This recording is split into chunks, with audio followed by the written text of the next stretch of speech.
저는 광복회 서울시 지부장 이동진입니다.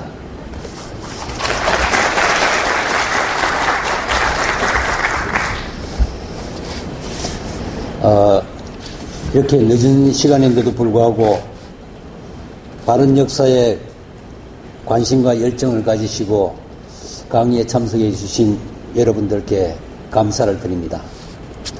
지난주에는 한가람 역사문화연구소 소장을 역임하고 계시는 이덕일 박사님께서 제국을 넘어 민국으로 발전하기까지의 과정을 사료를 중심으로 설명하시고 그 정신이 어떻게 1948년 정부 수립으로 이어졌는지 열강을 해주셨습니다. 지금까지의 강의는 동영상으로 미래로 가는 바른 역사협의회 사이트나 우당기념관 사이트, 그 다음에 한가람 역사문화연구소 사이트에 올려져 있고요. 그 다음에 유튜브에도 올려놓았습니다. 그래서 유튜브는 바른 역사 아카데미라는 키워드를 치고 들어가면 나옵니다. 앞으로 하는 강의도 전부 유튜브에 올릴 계획으로 있습니다.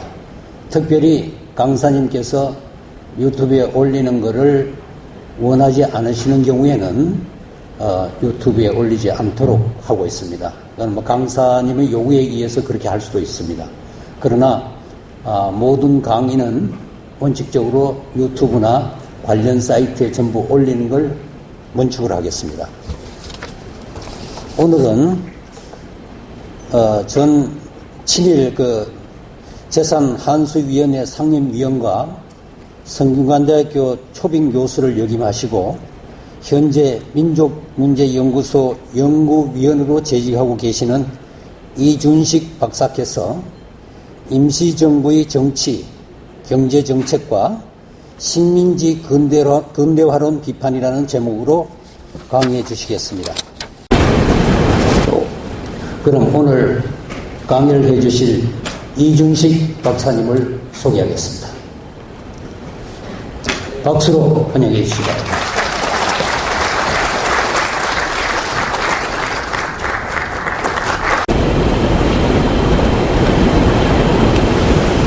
아무래도 제 전공이 근대사, 특히 독립운동사이기 때문에 과거사를 보는 시각에 대해서 먼저 얘기 잠깐 해야 될 것 같습니다. 과거사를 보는 두 개의 아주 상반된 시각이 있습니다. 하나는 이른바 자학사관이라고 하면서 우리의 부끄러운 역사는 더 이상 거론하지 말자는 사관이 있습니다. 자학사관이란 말은 잘 아시겠지만 일본 극우들이 먼저 쓴 말입니다. 일본 극우가 일본 제국주의의 식민통치, 일본 제국주의의 침략 전쟁에 대해서 부정적으로 보지 말자고 하는 사관이 자학사관입니다. 다시 말해서 일본 제국주의가 일으킨 일본 제국주의 식민통치, 일본 제국주의의 침략 전쟁에 대해서 부정적으로 얘기하는 것은 자학사관이라는 겁니다. 일본 민족의 부끄러운 역사를 낱낱이 고백하는 역사는 자학사관이다 이러면서 이 자학사관에 입각한 역사를 일본의 젊은이들에겐 가르쳐서는 안 된다는 얘기가 벌써 한 50년 전부터 일본 극우 세력 안에서 퍼져나오기 시작해서 지금은 일본에서 상당한 힘을 얻고 있는데 한국에서도 그런 일본 극우 세력이 쓰는 자학사관이라는 말을 그대로 본따서 얼마 전부터 자학사관이라는 말을 쓰는 사람들이 늘어가 있습니다. 뭘 자학사관이라고 그러냐면은 친일의 역사를 얘기하고 독재의 역사를 부정적으로 얘기하면 이게 자학사관이라는 겁니다. 왜 부끄러운 친일의 역사, 부끄러운 독재의 역사를 왜 굳이 얘기하느냐? 자랑스러운 역사만 얘기하자는 겁니다. 근대사에서 자랑스러운 역사가 있나요? 현대사에서 자랑스러운 역사가 있나요? 저는 있습니다. 독립운동 역사가 자랑스러운 역사고 민주화를 이뤄나간 민주화운동의 역사가 자랑스러운 역사입니다. 근데 독립운동 역사 얘기하고 민주화운동 역사 얘기하면 거꾸로 친일 역사에 대해서 부정적으로 쓸 수밖에 없고 독재 역사에 대해서 부정적으로 쓸 수밖에 없죠. 그러면 그렇게 부정적으로 쓰면 그게 자학사관이라 그럽니다. 무슨 얘기냐면 그래서 독립운동 역사, 민주화운동 역사는 가르치지 말자는 게, 이야기하지 말자는 게 자학사관의 핵심입니다.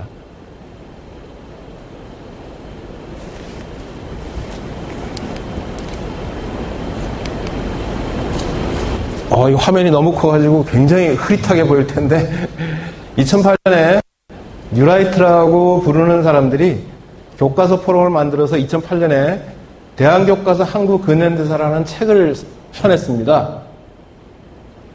아주 고약하게 책을 썼습니다. 뭐라고 썼냐면은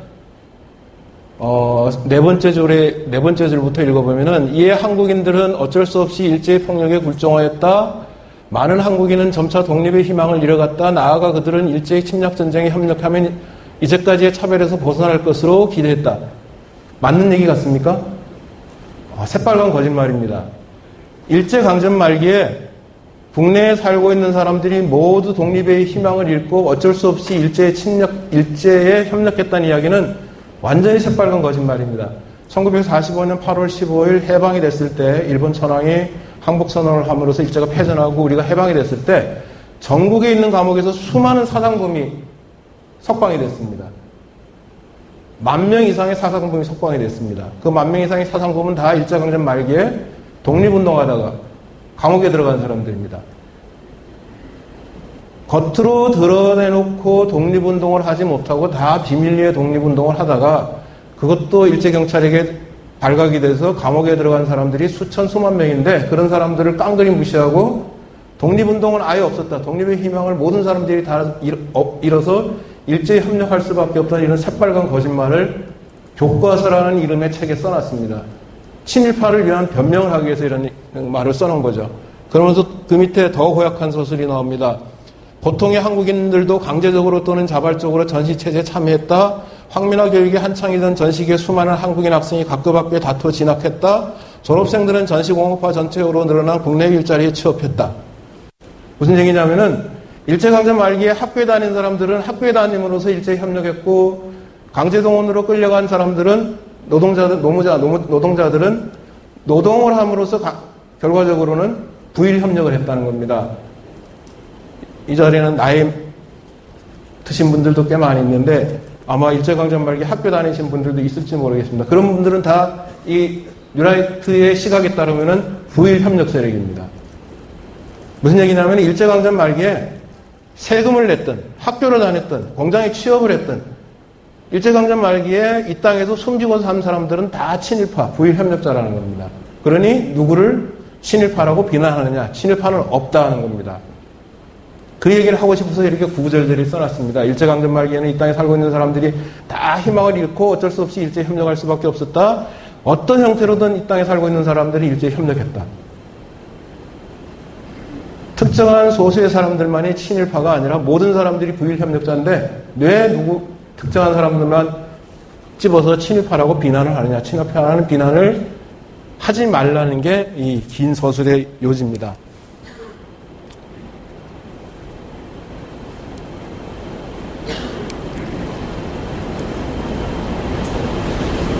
이렇게 친일의 역사, 독재의 역사를 미화하기 위해서 독립운동의 역사, 민주화의 운동의 역사를 자학서관이라고 부정하는 사람들이 있는가 하면 그 반대에 있습니다. 역사를 잊은 민족에게 미래는 없다는 말이 단지의 신채호 선생이 말이라고 많이 알려져 있는데 정확하게 얘기하면은 처칠의 얘기입니다.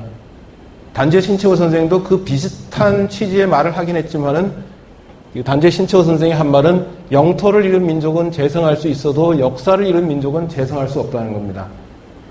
우리가 비록 일제에게 땅은 빼앗겼지만 역사를 잃지 않으면 기억을 하면은 역사를 기억하면은 우리 민족에게는 재생의 희망이 있다. 우리는 독립할 것이다라는 희망의 메시지가 이 말에는 담겨 있습니다. 제가 굳이 전사불망 후사지사라는 한자를 써놨는데 이 말은 중국 사람들이 굉장히 좋아하는 말입니다. 중국에 가면은 최근 근현대사를 기념하는 기념관, 박물관, 역사관이 전국 각지에 세워지고 있습니다. 근데 중국 사람들이 세운 역사관, 기념관, 박물관에 가면은 늘 볼 수 있는 말이 뭐냐면은 전사불망 후사지사란 말입니다. 전사라는 게 과거죠. 과거를 잊지 않으면 그것 자체가 미래를 위한 스승이 된다. 그러니까 과거를 잊지 말라는 겁니다. 중국 사람들이 말하는 과거는 뭐겠습니까? 1931년 만주사변으로 만주를 일제에게 빼앗기고 1937년 중일전쟁 때문에 중국 인민이 엄청나게 고통을 겪은 그 역사를 잊지 말라는 겁니다. 중국이 부끄럽게도 외세의 침략을 받았던 그 역사. 그래서 많은 중국 사람들이 희생당한 그 역사를 잊지 말라고 곳곳에 이런 글자를 새겨놨습니다.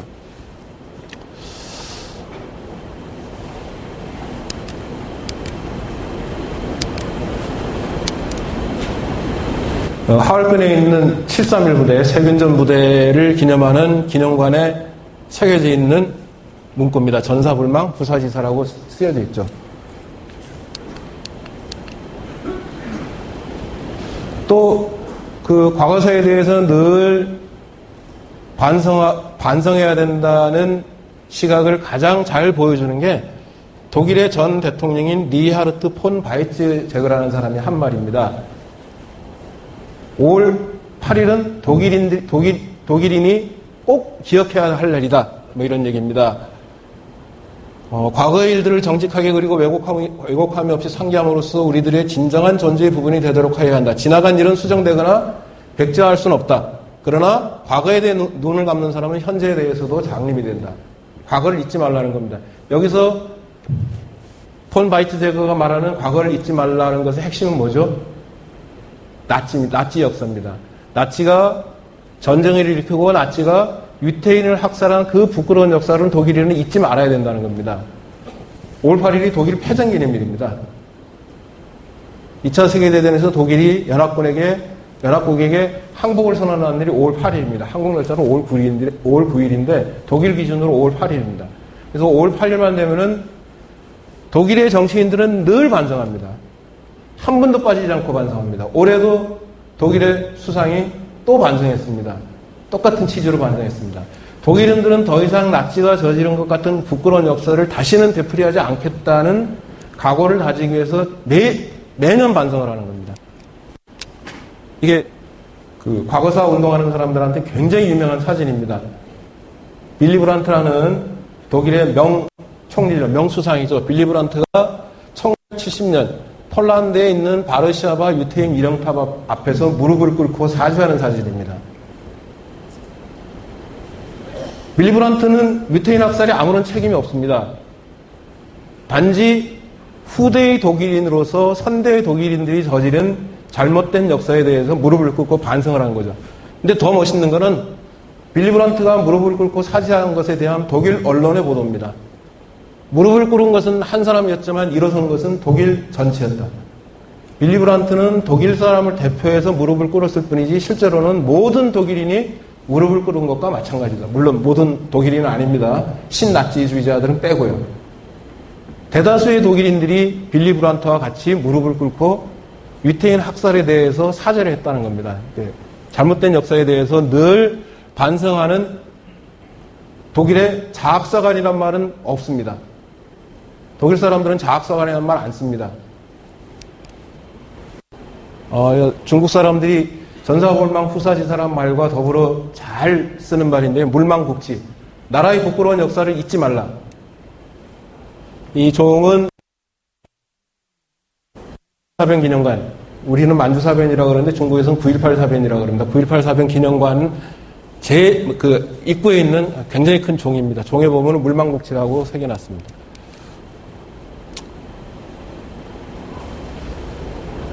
신문을 하나 인용했는데, 한겨레 2016년 2월 19일자 신문인데요. 서울시 교육청에서 친일인명 사진을 보고하려고 그랬더니, 반대하는 사람들이 많다, 이런 거 하고, 또 다른 한 장면은 2015년 프랑스 파리에서는 콜라보라시옹 전시회라는 것이 열렸습니다. 콜라보라시옹이라는 게 우리말로 번역하면은, 협력인데요. 우리로 치면은 친일과 같은 말을 갖고 있는 게 프랑스의 콜라보라시옹입니다. 그러니까 프랑스 사람들이 콜라보라시옹 그러면은 2차 세계대전 당시 프랑스 사람들이 나치에 협력한 것을 가리킵니다. 그 콜라보라시옹 전시회를 했는데 그 전시회 주최자는 프랑스 정부입니다. 프랑스 국방부가 전시 주체입니다. 재밌는 건 이 포스터 사진입니다. 이게 콜라보라시옹 포스터인데요. 아래 거꾸로 서 있는 사람은 누군지 아시겠죠? 히틀러입니다. 그 다음에 위에 바로 서 있는 사람은 빼땡이라는 친나치 정권인 BC 정권의 수반입니다. 근데 빼땡은 프랑스 역사에서 보면은 양면성을 갖고 있습니다. 1차 세계대전 당시에는 프랑스의 국민적 영웅이었습니다. 독일의 침략으로부터 프랑스를 지켜낸 국민적 영웅이었습니다. 그래서 군인인데 원수까지 올라갔습니다. 빼땡 원수입니다.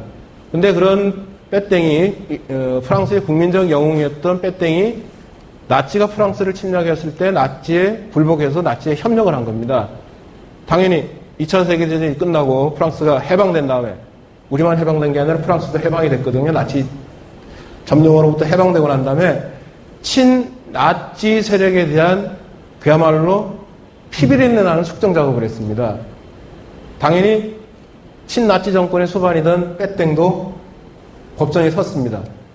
많은 사람들이 사형을 당했는데, 죽음을 당했는데, 빼땡은 사형까지는 안 가고 무기징역을 언도받았습니다.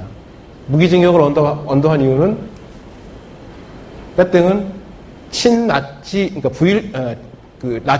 나치에 협력한 범죄자이지만 동시에 한때는 국민적 영웅이었고, 그 다음에 이때 나이가 너무 많았습니다. 여든이 거의 다 됐기 때문에 굳이 사형을 언도한다는 것이 의미가 없다고 해서 무기징역을 언도했고 감옥에서 죽었습니다. 이 사진 의미가 있는 것은 프랑스는 국방부도 자신들로 봐서는 한때 국민적 영웅이었던 빼땡을 나치 협력을 주제로 한 전시에 포스터로 쓸 정도로 아주 냉정하게 자기 역사를 비판하고 있다는 겁니다. 잘못된 역사에 대해서 비판을 하고 있다는 겁니다. 프랑스 정부 이름으로, 프랑스 국가 이름으로 반성을 하고 있다는 겁니다. 이거는 아까 말씀드린 겁니다. 여기 적혀 있는 나라가 건국절 또는 건국기념일을 기념하는 지구상의 한 10개 정도 되는 나라입니다. 라오스, 스위스, 스웨덴, 오스트리아, 체코, 벨기에, 헝가리, 사우디아라비아. 근데 스위스는 1291년, 스웨덴은 1523년 이고요. 그 다음에 오스트리아는 1955년이고 이렇게 됩니다. 우리랑은 상황이 다릅니다. 헝가리는 11세기 초 헝가리 왕국이 출범한 날이 건국기념일입니다. 우리랑 상황이 완전히 다릅니다. 우리처럼 근대적인 정부가 처음 들어섰다고 그날을 건국된 날이라고 하는 나라는 없습니다. 우리밖에 없습니다. 한자문화권에서는 중국이 국경절, 타이완이 쌍십절, 북한도 국경절이고요. 베트남 국경절, 일본만 건국기념일 날입니다. 대부분 독립기념일입니다. 다 독립기념일입니다. 해방기념일, 공화국기념일, 혁명기념일, 민족 독립의 축일, 파리제 헌법일, 독일 통일의 날, 통일기념일, 이렇게 이례적으로 분단되었다가 통일된 나라는 통일된 날을 건국기념일로 합니다. 다양한데 어쨌거나 건국절을 기념하는 나라가 몇 나라 안 된다는 사실이 중요합니다. 그러니까 세계적인 기준에 맞춰서 비춰봐도 건국절을 따로 만들겠다고 하는 것은 우스꽝스러운 짓이라는 얘기입니다. 얘기는 첫 시간부터 나왔을 텐데 1948년 7월 17일에 공포된 재헌헌법 전문을 보면은 이렇게 되어 있습니다. 유구한 역사와 전통이 빛나는 우리들 대한국민은 기미 3.1운동으로 대한민국을 건립하여 재헌헌법 전문에 1919년에 대한민국을 건립했다고 썼죠. 그 다음에 쭉 내려가 보면은 이제 민주독립국가를 재건함에 있어서 1919년에 이미 대한민국이라는 근대 국가를 세웠기 때문에 그로부터 30몇 년이 지난 1948년에는 대한민국을 재건한다고 헌법에 명기를 한 겁니다. 이 사진은 굉장히 유명한 사진들인데요. 자세히 보면은 저 위에 플래카드 걸려 있는데 대한민국 정부 수립이라고 적혀 있습니다. 초대 대통령인 이승만 박사의 기념사인데 여기 보면은 정부 수립 기념사입니다. 1948년 9월 1일 나온 대한민국의 첫 번째 관보인데 연도가 어떻게 되어 있냐면 민국 30년으로 되어 있습니다. 그러니까 1948년 9월 1일 날 나온 관보인데요. 그러면은 1948년이 30년이면 1년은 몇 년이죠? 민국 1년은 1919년입니다. 이게 정부 수립을 기념해서 나온 우표입니다. 정부 수립 기념이라고 적혀 있죠. 이거는 1960년대, 1963년에 나온 우편엽서입니다. 정부 수립 제15주년 기념이라고 분명히 적혀 있습니다. 1948년 8월 15일은 정부가 수립된 것을 기념하는 날이라는 의미입니다. 현행 헌법 전문에는 대한민국 임시정부의 법통이 명기되어 있습니다. 유구한 역사와 전통이 빛나는 우리 대한국민은 이게 재헌헌법 전문하고 똑같습니다. 그 다음에 3.1운동으로 건립된 대한민국 임시정부의 법통과 불의에 항거한 4.19 민주이념을 개성하고 조국의 민주개혁과 평화적 통일의 사명에 입각하여 이렇게 나갑니다. 그래서 이 문장에 비춰서 현행 헌법이 갖고 있는 세 가지 기본적인 정신이 있는데 그게 바로 독립정신이고 하나가 민주주의고 하나가 평화통일이다. 이렇게 정리를 합니다. 이렇게 재헌헌법이라 현행 헌법이라까지 모두 비춰봤을 때 1948년 8월 15일은 대한민국이라는 새로운 나라가 출범한 게 아니라 대한민국 정부가 수립된 것이다. 대한민국 정부는 1919년 4월에 임시정부란 형태로 이미 출범했다가 1948년 8월 15일 임시가 떨어진 정식 정부가 수립된 것이다. 이렇게 정리하는 것이 맞을 것 같습니다. 헌법 문서를 통해서 임시정부의 정치 경제 정책을 좀 정리를 해보려고 하는데요. 두 사진을 여러분에게 소개하려고 합니다. 다 생소한 사진이죠. 먼저 왼쪽에 있는 독사진의 주인공은 허원이라는 사람입니다. 허원은 해방 이후에 남쪽에서 잠깐 활동하다가 월북을 했기 때문에 지금 한국 사회에서는 거의 잊혀진 인물이 됐지만 일제강점기에는 아주 대단한 독립운동가였습니다. 유명한 신간의 위원장도 지내고 한 대단한 독립운동가였습니다. 그 다음에 오른쪽에 7명이 찍은 사진에 이 점선 표시한 인물은 김립이라는 인물입니다. 김립의 본명은 김이경입니다. 두 사람이 고향이 같습니다. 한경북도 명천 출신입니다. 5살 차이인데 19세기 말 막 나라의 운명이 풍전등화에 처해 있던 상황에 청소년기를 보내던 동양의 두 사람이 뜻을 같이 합니다. 우리가 이 어려운 시기에 무엇을 할 것인가 이야기를 하다가 결론을 내립니다. 우리는 이것을 위해서 모든 것을 바치자. 그래서 형벌인 김유경이 자기 이름을 바꿉니다. 이름을 김립으로 바꿉니다. 그래서 김립과 허원의 이름을 합하면 어떻게 되나요? 입헌입니다. 입헌 민주주의를 실현하기 위해서 우리가 온 힘을 기울여서 싸우자. 그 각오를 다지기 위해서 이름을 고친 겁니다. 이게 19세기 말 20세기 초 이 땅에 살았던 젊은이들이 꿈꾸던 겁니다. 아직 민주주의가 뭔지 정확히 알지 못하는 상황에서 아직은 이때가 대한제국, 그러니까 조선왕조를 거쳐서 대한제국이 수립된 이유니까요. 대한제국식 군주가 통치하던 그런 군주제 국가에 살고 있으면서도 이제 막 들어오기 시작한 민주주의라는 새로운 제도, 새로운 가치에 눈을 뜨고 이 민주주의야말로 우리 민족이 나아가야 할 길이다. 이런 꿈을 갖고 있는 젊은이들이 함경북도 명천은 아주 함경북도에서도 좀 함경북도라는 게 굉장히 조선 전체, 그러니까 한반도 전체를 놓고 보면은 이렇게 문명이 일찍 발달하거나 그런 곳이 아닌데 함경북도 명천의 촌 출신인 두 사람이 이런 꿈을 가질 정도로 민주주의에 대한 열망이 젊은 사람들한테 퍼지고 있었고 이런 민주주의에 대한 열망이 1910년 강제병합을 통해서 대한제국의 주권이 일본 제국주의자들에게 넘어간 이후에는 독립운동을 하는데 굉장히 중요한 원동력으로 작용을 합니다. 그래서 예전에는 독립운동 그러면은 민족혁명이라고 일반적으로 얘기를 했는데요. 민족의 독립을 위해서 싸운 운동이다 이렇게 정리를 했는데 요즘은 독립운동은 민족혁명이자 동시에 민주혁명이라고 얘기를 합니다. 독립을 이루는 것이 중요한 것이 아니라 독립을 이루고 난 다음에 민주주의를 실현해 나가겠다는 꿈이 독립운동 안에 담겨 있었다는 겁니다. 독립운동은 민족혁명이자 동시에 민주혁명이다.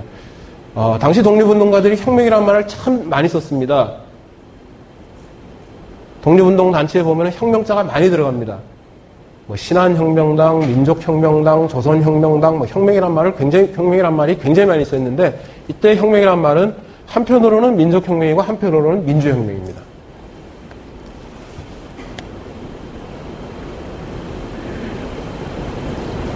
일반적으로 3.1운동이라고 부르는 일대 사건을 저는 3.1혁명으로 부르자고 이제 주장을 하고 있습니다. 혁명이다. 3.1운동은 혁명이다. 왜 혁명이냐? 3.1운동을 통해서 지난 시간에 이덕일 선생님이 그런 얘기를 했겠지만은 제국의 시대가 민국의 시대로 바뀌었습니다. 1910년 대한제국이 망했을 때는 제국이었습니다. 군주가 통치하든 황제가 통치하든 군주제 국가였는데 1919년 3.1혁명이 일어났을 때 수많은 경문이 뿌려졌는데 그 경문 가운데 대한제국으로 돌아가자고 얘기하는 경문은 단 하나도 없습니다. 3.1혁명을 통해서 제국의 시대는 막을 내리고 이제 민국의 시대가 문을 엽니다. 그런 얘기 많이 하죠. 민주주의는 피를 먹고 자라는 나무다. 서양 역사에 비춰서 서양 여러 나라가 민주주의를 이뤄나가는 과정에서 늘 피의 역사가 존재했다.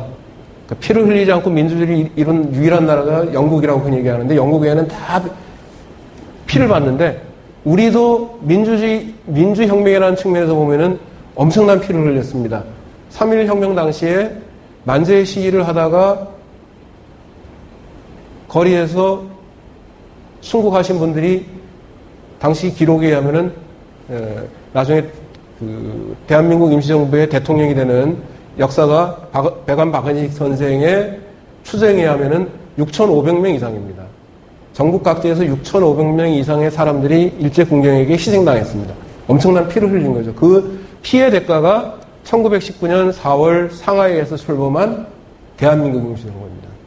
1919년 3월 1일 서울에서 시작된 만세 시위가 아직 마무리되기 전인 1919년 4월 11일 상하이에 모인 독립운동가들이 대한민국 임시정부 임시의정원에서 대한민국 임시헌장이라는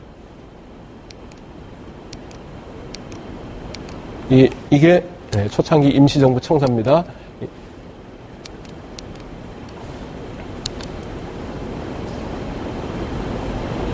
초창기 임시의정원 의원들 모습인데요. 이 사진을 자세히 들여다보면은 낯익은 얼굴이 몇 명 눈에 띕니다. 제일 가운데 흰옷 입은 멋쟁이가 도산 안창호 선생이고요. 그 다음에 그 옆에 오른쪽으로 두 번째에 앉아있는 분이 임시의정원 초기에 맹활약을 한 해공 신익희 선생이고요. 그 다음에 두 번째 줄 왼쪽 끝에 카이젤 수염을 기른 분이 백범 김구 선생입니다. 또 알만한 얼굴이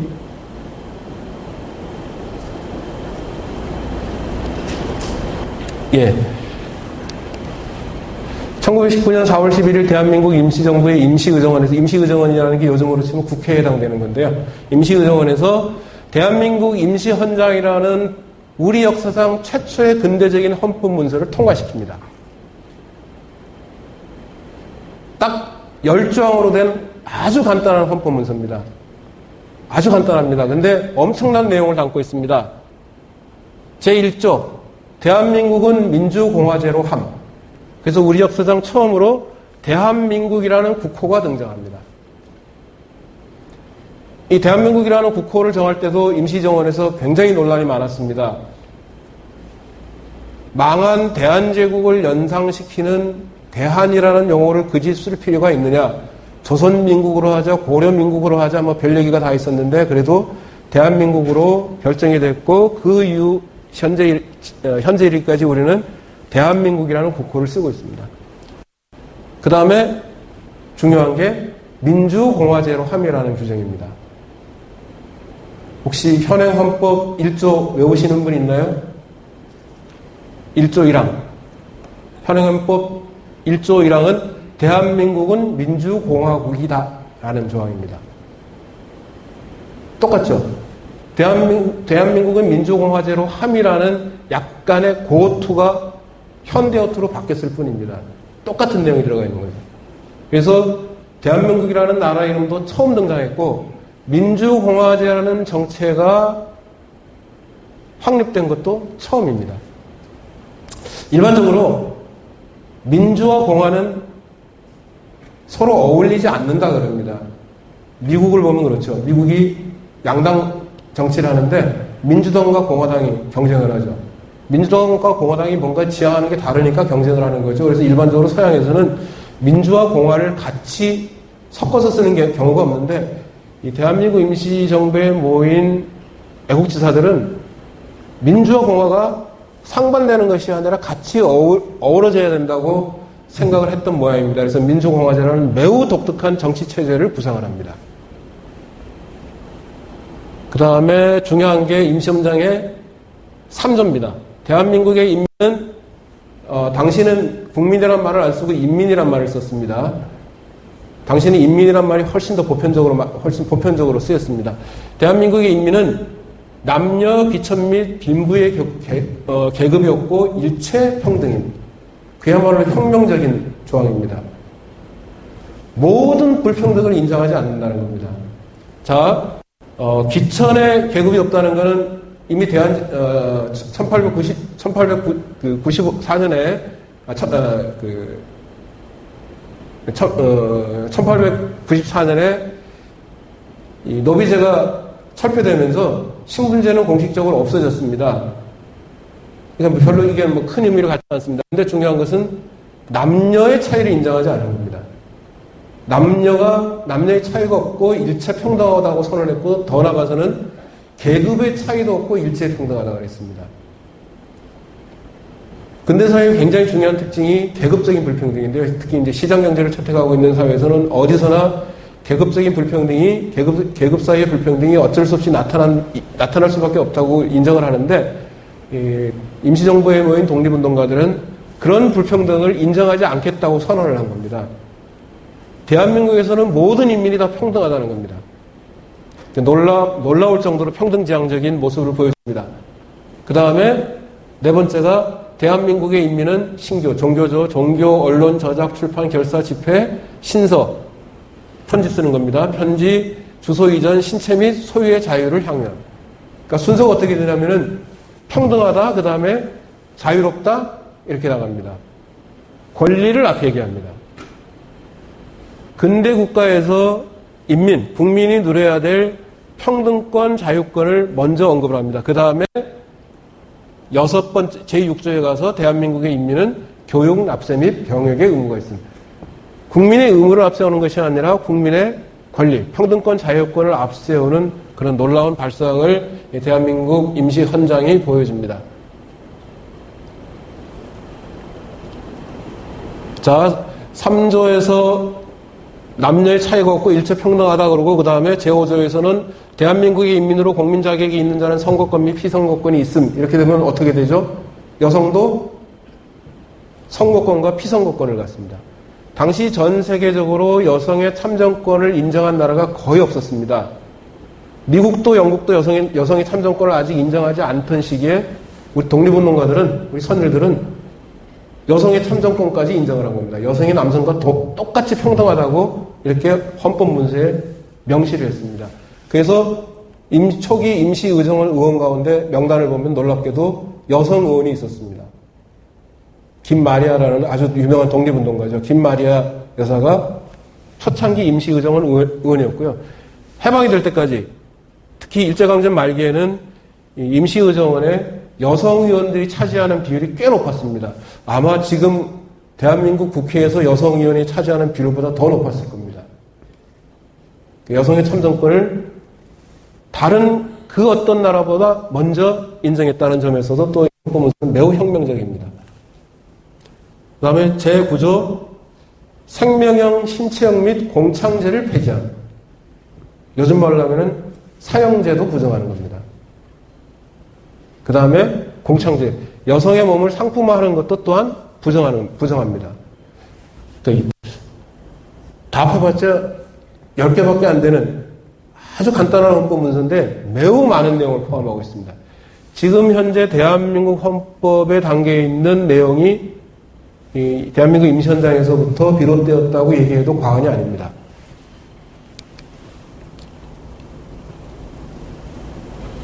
대한민국 헌법 구상은 몇 차례 수정이 됩니다. 1919년 9월에 한 번 바뀝니다. 1919년 9월에 왜 바뀌냐면은 1919년 9월에 여러 지역에서 벌어지고 있던 임시정부 수립운동이 대한민국 임시정부로 통합이 됩니다. 서울에서 출범한 한성정부, 그 다음에 노령에서 임시정부를 수립하려고 했던 대한국민의 세력이 상하이의 대한민국 임시정부에 합류하면서 통합 임시정부가 출범하는데 이 통합 임시정부 출범과 함께 헌법도 개정을 합니다. 그래서 대한민국 임시헌법이라는 것을 개정하고요. 그 다음에 여러 차례 헌법을 개정해서 1944년에 마지막으로 헌법을 개정합니다. 1944년에 마지막으로 헌법을 개정해서 이때 헌법의 중요한 내용 중에 하나가 처음으로 주석제와 부주석제를 도입합니다. 주석은 누구죠? 백범 김구 선생입니다. 부주석은 우사 김규식 선생입니다. 백범 김구 선생은 대한민국 임시정부의 여당인 한국독립당 대표로 주석이 됩니다. 그 다음에 우사 김규식 선생은 대한민국 임시정부의 야당인 뒤늦게 임시정부에 합류한 조선민족혁명당의 지도자 자격으로 임시정부 부주석이 됩니다. 그래서 대한민국 임시정부는 1944년 주석제, 부주석제를 도입함으로써 거의 완벽한 합작정부를 이룹니다. 그건 나중 얘기고요. 어쨌거나 여러 차례 헌법을 개정하는데 대한민국은 민주공화제라고 함의라는 규정은 단 한 번도 바뀌지 않았습니다. 그때부터 시작해서 현재까지 그래서 계속 대한민국인 겁니다.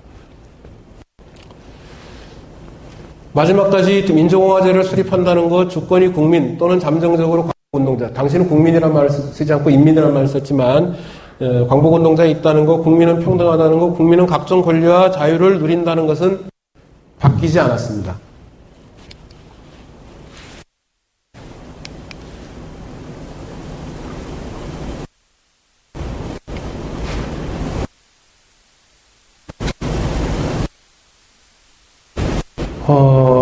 그 임시정부의 정치경제 정책을 이해할 때 핵심이 되는 거는 민주공화제라는 거, 그 다음에 임시정부가 초창기부터 놀랍게 평등지향적인 지향성을 보여줬다는 것이고요. 그 다음에 좀 시간을 건너뛰어서 1930년대 이후를 얘기하겠습니다. 왜 1920년대는 왜 건너뛰냐면은 1920년대는 임시정부가 침체된 시기였습니다. 1919년 9월 합작 통합 임시정부가 출범하고 난 다음에 잠깐 활기를 띠던 임시정부의 활동이 1920년대 들어서면서 급격하게 쇠퇴하기 시작합니다. 임시정부 안에서 독립운동의 노선을 둘러싸고 대립이 일어나면서 먼저 임시정부의 국무총리를 지낸 이동희가 떨어져 나갑니다. 이동희는 즉각적인 독립전쟁론자입니다. 바로 일제에 대해서 선전포고를 하고 전쟁을 벌이자는 주전론자였고요. 그 다음에 대통령이던 이승만은 외교운동 노선이었고, 그 다음에 또 임시정부의 굉장히 중요한 한 부분을 이루고 있던 도산 안창호 선생은 실력 양성론자였습니다. 안창호 선생은 일본 제국주의자들과 전쟁을 한다는 원칙에는 동의하면서 지금은 전쟁을 할 때가 아니다.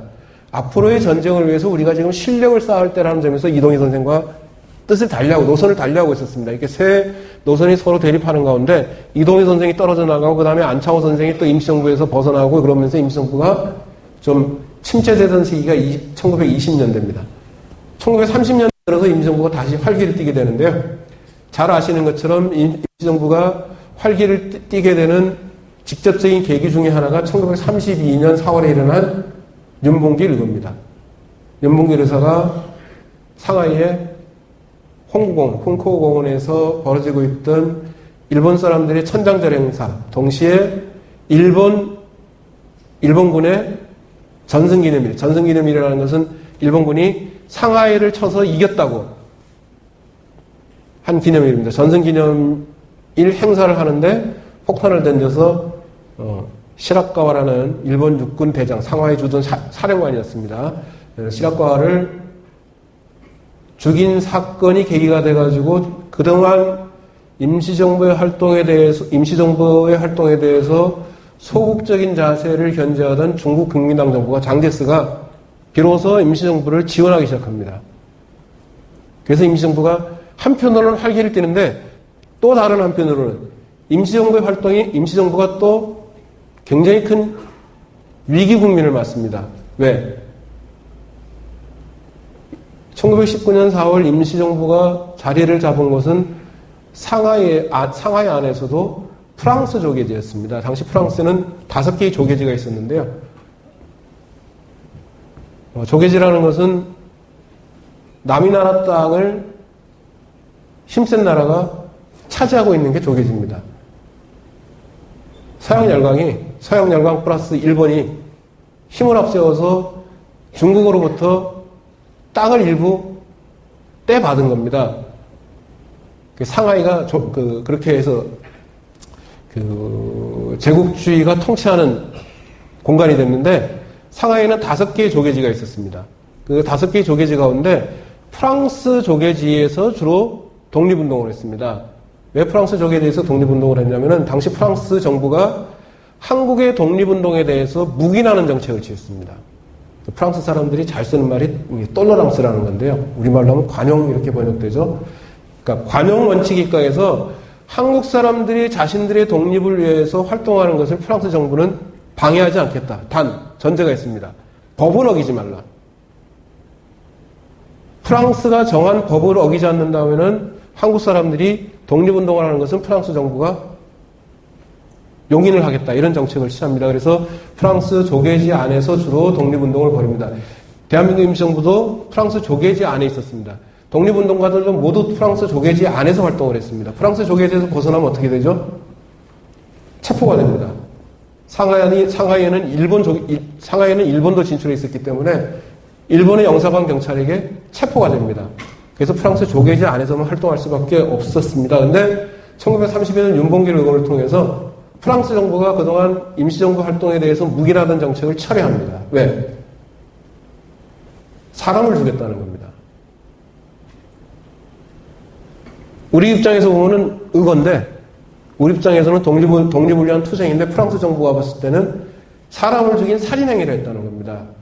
그래서 프랑스 정부가 임시정부에 대해서 프랑스 조계지에서 나갈 것을 명령합니다. 쫓겨납니다. 프랑스 조계지에서. 그 다음 프랑스 조계지에서 쫓겨나니까 상하이에 머물 수 없고 그래서 10년 동안 1940년 충칭에 안착할 때까지 10년 동안 임시정부가 여기저기를 떠돕니다. 이른바 장정을 합니다. 그러니까 1920년대는 임시정부 안에서의 내부 분열 때문에 좀 침체됐고 1930년대에는 중국 여러 곳을 유랑하느라고 제대로 활동을 할 수가 없었는데 그나마 다행인 것은 1937년에 중일전쟁이 일어납니다. 중국과 일본이 전쟁을 벌입니다. 그러면서 이제 중국 정부로부터 본격적인 지원을 얻는 계기가 마련이 됩니다. 그래서 임시정부 활동이 다시 활기를 띠게 되는데 그 전에 임시정부 안에서 그 정치 경제 정책과 관련해서 굉장히 놀라운 발상이 나타납니다. 그러니까 예를 들어서 1926년 5월에 안창호 선생은 이때는 임시정부가 직접 관련할 관계를 맺고 있을 때는 아닌데 어쨌거나 임시정부의 굉장히 유력한 세력을 구성하던 안창호 선생이 이런 얘기입니다. 나는 대생산 기부를 국가 공유로 하자 하며 동감하는 자예요. 나도 무산자의 하나이므로 부자와 자본의 권리를 타파해야 될 것을 아오. 그러나 지금 유산자니 무산자니를 막론하고 다 같이 합동 단결해서 오직 일본을 적으로 삼고 민족혁명을 해야 한다고 생각하는 사람이라는 얘기를 합니다. 그러니까 지금 일제에 맞서 싸우기 위해서는 이념의 차이, 노선의 차이를 극복하자는 발언을 하는 겁니다. 좌든 우든 다 손을 잡고 싸우자라는 발언을 합니다. 이런 발언을 배경으로 해서 1920년대 중반부터 나타난 게 이른바 민족유일당 운동이라는 겁니다. 모든 독립운동 세력을 하나의 통합된 당으로 결집시켜서 이 당을 통해서 체계적인 독립운동, 조직적인 독립운동을 하자는 운동이 일어납니다. 1930년 1월에는 한국 독립당이 중국 관내에서 활동하던 독립운동가들이, 여기에는 주로 임시정부에 모였던 독립운동가들이 관여를 하는데요. 이 한국 독립당이 창당하는데 그 일을 보면은 국토권을 완전히 강국하며 정치, 경제, 교육의 근동을 기초로 하는 신민주국을 건설한다. 이 신민주국이라는 게 아까 대한민국 임시헌장의 규정에 나오는 민주공화제 국가입니다. 당강에 보면 보통선거제를 실시하고 국민의 참정권을 평등하게 할 수 있는 기본 권리를 보장할 것, 그 다음에 토지와 대량 생산기관을 공유하고 국민의 참정권을 평등하게 할 것, 그 다음에 생활상의 기본 지식과 필요 기능을 수득시키며 충분한 의무교육을 공비로서 실시하고 국민의 소화권을 평등하게 할 것. 요즘 우리나라 의무교육 하고 있죠. 어디까지 합니까? 중학교까지 합니다. 근데 독립운동가들은 어떻게 얘기했냐면은 국민이 원하면 모든 교육은 다 의무교육으로 실시해야 된다. 의무교육으로 실시한다는 건 뭐죠? 국가의 돈으로 교육을 시킨다는 겁니다. 어떻게 보면은 좀 놀라운 발상이기도 하고 어떻게 보면 무모한 발상이기도 한데 어쨌거나 그런 생각을 독립운동가들은 갖고 있었습니다. 우리가 독립해서 새로운 나라를 만들면, 새로운 정부를 구성하면은 그 새로운 정부는 반드시 모든 국민의 자유와 평등을 보장할 것이고 모든 국민이 다 원하는 교육을 받도록 하겠다라는 원칙을 갖고 있었던 거죠. 1935년 7월에 임시정부 밖에서 임시정부에 반대하던 움직임을 보이던 독립운동가들이 중국 관내에서 조선민족혁명당이라는 것을 만듭니다. 이 민족혁명당은 당 이름이 두 개인데요. 외부적으로는 민족혁명당이라고 쓰고 안으로는 조선민족혁명당이라는 이름을 썼습니다. 즉그나 이 조선민족혁명당은 당을 만들면서 당일을 뭐라고 정하냐면 정치, 경제, 교육의 평등의 기초를 둔 진정한 민주공화국을 건설하여. 민주공화국 나오죠? 1919년 대한민국 임시헌장에 대한민국은 민주공화제라는 규정이 들어간 이후에 독립운동가들은 모두 민주공화국을 꿈꿨다는 겁니다. 모든 독립운동가라 그러면 그건 또 거짓말이네요. 대부분의 독립운동가들이. 극히 일부의 사람들은 복벽제를 꿈꿨습니다. 다시 군주제로 갈 것을 꿈꿨지만 대다수의 독립운동가들은 민주공화제를 지향했습니다. 그 민주공화제의 내용이 바로 모든 국민의 자유와 권리를 인정하고 모든 국민의 평등을 인정한다는 겁니다. 그래서 조선민족혁명당도 보면은 원수 일본의 침략 세력을 박멸하고 우리 민족의 자주 독립을 완성한다. 봉건 세력과 일제 반혁명 세력을 숙성하고 민주집권의 정권을 수립한다. 소수인이 다수인을 박삭하는 경제제도를 소멸하여 국민생활상 평등의 제도를 확립한다. 국민은 일체의 선거권 및 피선거권을 가진다. 여자는 남자의 권리와 일체 동등하다. 토지는 국유로 하여 농민에게 분급한다. 대규모의 생산기관 및 독점적 기업을 국영으로 한다. 국민 일체의 경제적 활동은 국가의 계획하에 통제한다. 이렇게 돼 있는데 이게 민족혁명당만 그런 것이 아니라 조금 전에 소개한 임시정부의 안에서 활동하던 독립운동가들이 만든 한국독립당도 5년 전에 거의 비슷한 내용의 당각을 만든 적이 있습니다. 이게 무슨 얘기냐면 1930년대 들어서 적어도 중국 또는 만주에서 활동하고 있던 독립운동가들은 앞으로 우리 독립이 이루어져서 정부를 만들 때 뭐 어떤 체제를 지향할 것인지에 대해서 거의 기본적인 합의를 이뤄 나가고 있었다는 겁니다. 그것을 가장 잘 보여주는 게 1941년 대한민국 임시정부에서 제정한 유명한 건국강령입니다. 건국강령은 조수왕 선생이 기초한 것으로 많이 알려져 있는데요. 건국강령은 헌법 문서는 아닙니다. 왜? 헌법은 어디서 만들죠? 국회에서 만듭니다. 국회를 통과해야 되는데 대한민국 임시정부에서는 임시의정원을 통과해야 되는데 건국강령은 임시의정원을 통과한 문서가 아니라 임시정부의 국무회의를 통과한 문서입니다. 그래서 헌법 문서는 아닙니다. 헌법 문서는 아닌데 거의 헌법 문서에 준하는 매우 중요한 의미를 갖고 있는 그런 문서입니다. 내용이 굉장히 긴데요.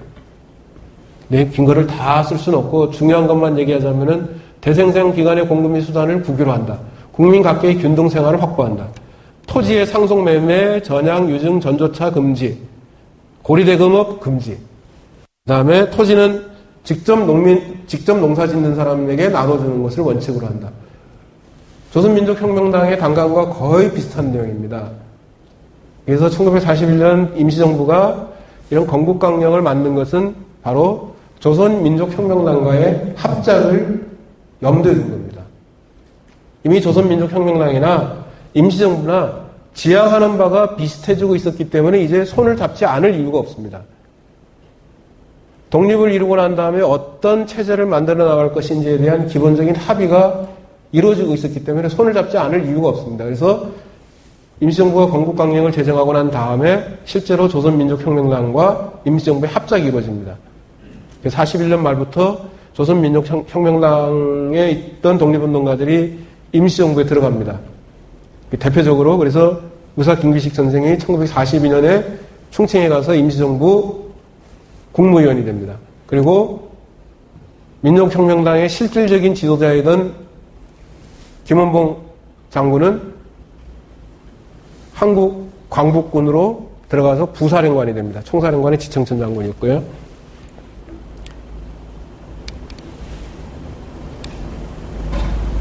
심지어는 임시정부와 완전히 떨어져서 독자적으로 활동하고 있던 화북의 조선독립동맹의 강력 내용이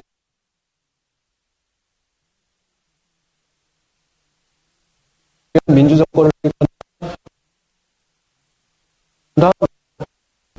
근데 중요한 것은 큰 2번에 나와 있는 조항입니다. 본 동맹은 조선 독립을 쟁취하려는 하나의 지방단체로서 조선혁명운동에 적극 참가하고 아래 임무를 실현하기 위하여 운동한다. 제가 아까 독립운동가들이 혁명 얘기 많이 한다 그러는데 진짜 혁명 얘기 많이 나오죠. 계속 혁명한다 그럽니다. 근데 그 화북에 있는 조선독립동맹은 조선의용군이라는 군대를 통해서 일본군과 직접 그 교전을 벌이고 있었는데 화북 조선독립동맹이 강령에서 놀랍게도 우리는 중앙에 있는 단체가 아니라 지방단체다라고 스스로를 규정한 겁니다. 무슨 얘기죠? 언제든지 중앙단체와 손을 잡을 준비가 되어 있다. 각오가 되어 있다는 얘기입니다. 실제로 화북조선독립동맹과 임시정부 사이에 사람과 서신을 통해서 끊임없이 연락이 오고 갑니다. 화북조선독립동맹의 주석이 한글학자이기도 한 김두봉 선생인데요. 김두봉 선생이 김구 선생에게 편지를 씁니다. 화북으로 좀 오십시오.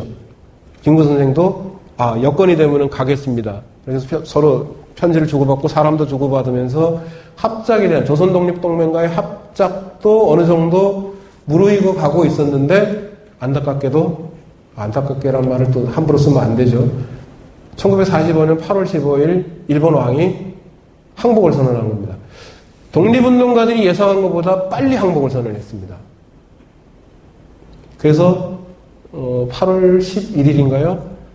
일본 왕이 항복을 선언하기 며칠 전에 이미 항복할 것이라는 이야기가 임시정부에 전해졌습니다.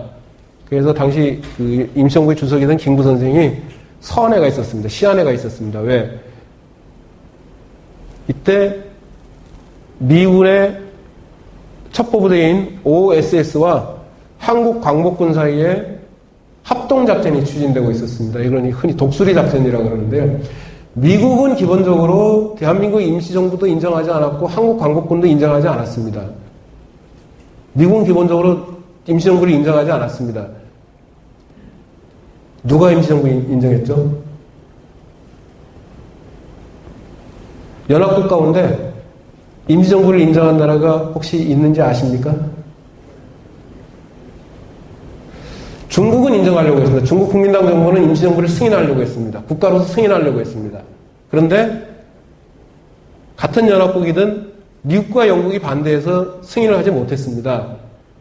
영국이 임시정부를 승인하지 않은 이유는 영국으로서는 엄청난 식민지를 갖고 있는데 일본의 식민지였던 한국의 독립,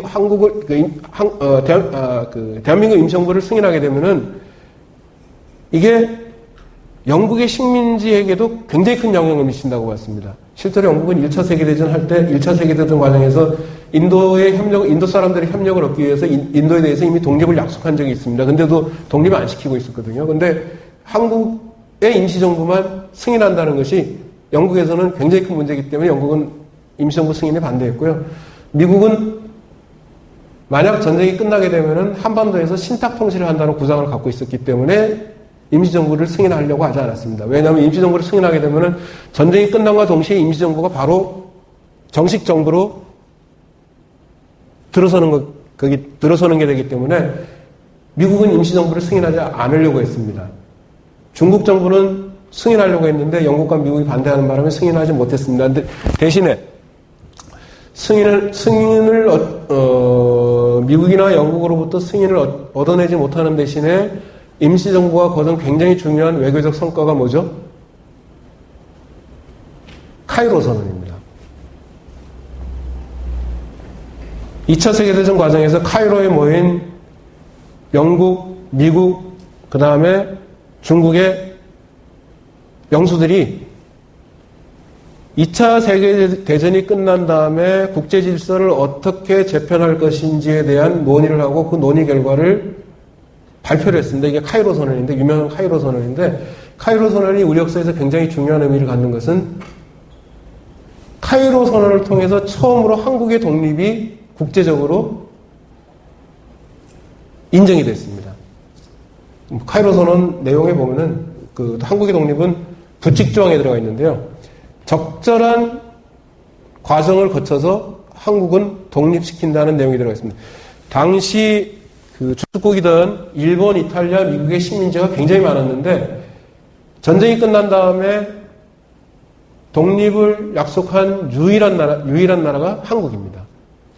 다른 나라에 대해서는 독립을 약속하지 않았고 타이완은 중국으로 돌려준다. 타이완은 원래 중국 그 영토니까 중국으로 돌려준다고 하고 한국은 적절한 과정을 거쳐서 독립시킨다는 약속을 했습니다. 이게 한국 독립에 대한 최초의 국제적 약속입니다.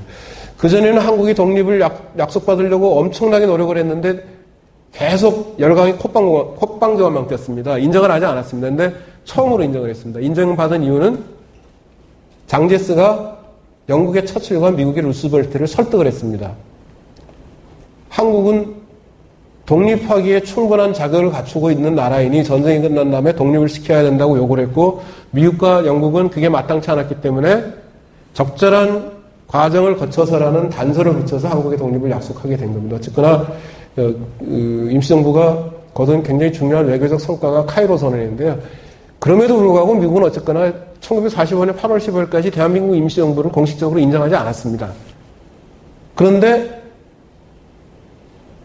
놀랍게도 2차 세계대전 말기, 아시아태평양전쟁 말기에 미군 육군의 첩보당국이 대한민국 임시정부와 합동작전을 벌이자고 제안을 합니다. 그 합동작전의 내용은 뭐냐면은 광복군을 훈련시켜가지고 한반도에 침투시킨다는 겁니다. 공중으로 침투시킨다는 겁니다. 왜 한국 광복군을 한반도에 공중으로 침투시키려고 했느냐? 왜 그랬겠습니까? 미국은 기본적으로 일본을 치기 위해서는 한반도부터 들어와야 된다고 생각을 했는데 한반도에 그냥 들어오기는 미군이 한반도의 실정을 너무 모릅니다. 그래서 한반도의 실정을 잘 아는 한국 광복군을 먼저 국내에 진공시켜서 미군이 상륙할 수 있는 교두보를 확보하려고 했습니다. 이런 작전을 독수리 작전이라고 했습니다. 그래서 독수리 작전이 미군의 승인을 받아가지고 이제 시안에서 비행기가 출발하면 되는 상황인데 일본이 항복을 결정한 겁니다. 당연히 미군은 독수리 작전을 중단시킵니다. 이때 독수리 작전에 투입되기 위해서 훈련을 받은 분들 가운데 유명한 분들이 많죠. 장준하 선생, 김준엽 선생 이런 분들이 훈련을 받았습니다. 그리고 미군이 작전을 중단시켰음에도 불구하고 독수리 작전에 투입하기로 했던 광복군 일부가 실제로 비행기를 타고 한반도로 왔습니다. 일본이 항복을 선언하고 난 이후에 8월 15일 이후에. 그래서 여의도 비행장에 내렸는데 미군이 다시 돌아가라고 하는 바람에 돌아갔습니다. 만약 역사에는 가정은 없는데요. 만약 독수리 작전이 진짜 시행이 됐다면, 그래서 한국 광복군이 미군과의 합동 작전의 일환으로 한반도에 진공을 했다면 뭐가 되죠? 한국 광복군도 2차 세계대전에 참전한 게 됩니다. 대한민국 임시정부도 참전국가가 됩니다. 참전국가라고 주장할 근거가 생깁니다. 그러면은 1945년 8월 15일 해방이 되자마자 우리는 이제 바로 정부를 수립하겠다고 요구할 수 있는 근거가 생깁니다. 프랑스가 그랬습니다. 프랑스가 나치에게 점령당하자 드골이 런던으로 망명해가지고 망명정부를 세우거든요. 근데 프랑스는 망명정부가 프랑스가 해방되자마자 망명정부가 바로 프랑스로 들어와서 바로 정식 정부가 됐습니다. 프랑스는 연합국의 일원으로 인정을 받고 있었거든요. 참전국가로 인정을 받고 있었기 때문에 바로 정부를 수립할 수 있습니다. 우리도 아마 그렇게 되었을 가능성이 있죠. 역사에는 가정이라는 건 없지만, 그러면은 아마 1945년 8월 15일 이후 한반도 역사는 많이 바뀌었을 겁니다. 지금 우리가 겪고 있는 분단의 교통도 안 생겼을 수도 있죠. 그래서 김구 선생이 일본이 항복했다는 소식을 듣고 장탄식을 했다고 합니다. 속된 말로 망했구나. 큰일 났구나. 우리가 우리의 힘으로 독립을 이룰 결호의 기회가 왔는데 그거를 실행에 옮기지 못했기 때문에 우리 민족의 앞날에 굉장히 큰 먹구름이 낄 것이라고 아마 예상을 했던 것 같습니다. 큰일 났구나. 실제로 역사는 그렇게 진행이 됐죠. 김구 선생이 걱정한 대로 분단이 됐고 그 분단이 민족 상잔으로 이어졌고 지금도 분단을 극복하지 못하고 있는 거니까요. 얘기가 좀 샜습니다. 1942년에 그래서 임시정부가 합작정부가 됩니다. 여당인 한국독립당과 야당인 조선민족혁명당의 합작정부고, 그래서 임시의정과 임시정부에 민족혁명당 출신이 대거 참여를 합니다. 그리고 부주석 제도를 도입해서 여당 대표인 김구가 주석, 야당 대표인 김기식이 부주석에 취임을 했습니다. 그러면서 임시정부를 중심으로 한 독립운동의 통합 움직임이 이제 본격화됩니다. 조선민족혁명당과 합작을 이뤘죠. 그 다음에 화북에 있는 조선독립동맹과의 합작을 추진합니다. 더 나아가서는 당시 만주에서 활동을 하다가 소련 영토로 들어간 김일성 세력과도 연락을 하려고 했다고 합니다. 사람을 보냈는데 그 사람이 미처 도착하기도 전에 일본이 항복을 했다고 합니다. 그건 이렇게 그 합작 연대를 추진할 수 있었던 이유는 바로 독립 이후에 세워질 나라의 청사진에 대한 기본적인 합의가 있어서 가능했다. 그게 바로 민주공화되고 자유와 평등입니다. 임시정부의 정책의 핵심은 바로 이런 겁니다. 민주공화제, 민주주의, 그 다음에 자유, 평등. 1944년에 마지막으로 개정된 대한민국 임시헌장의 한 조항을 읽어보면 이렇게 나갑니다.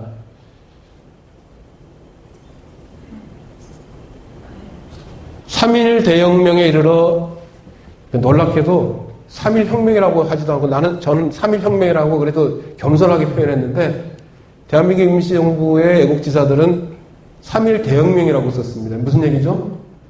세계 역사에서 대혁명이라는 이름이 붙은 혁명은 하나밖에 없습니다. 프랑스 대혁명밖에 없습니다. 다른 혁명에 대해서는 대혁명이라고 부르지 않는데 임시정부의 독립운동가들은 우리의 3.1 혁명이야말로 프랑스 대혁명에 버금가는 대혁명이다. 그래서 3.1 대혁명이라는 구절을 대한민국 임시헌장 서문, 지금의 헌법으로 따지면 전문에 해당되는 게 서문인데요. 서문에 이렇게 집어넣습니다. 3.1 대혁명에 이르러 전민족의 요구와 시대의 취향에 순응하여 정치, 경제, 문화, 기타 일절 제도의 자유, 평등 및 진보를 기본 정신으로 한 대한민국과 임시의정과 임시정부가 건립되었고, 대한민국 임시정부가 지향하는 것은 바로 자유, 평등, 진보라는 겁니다.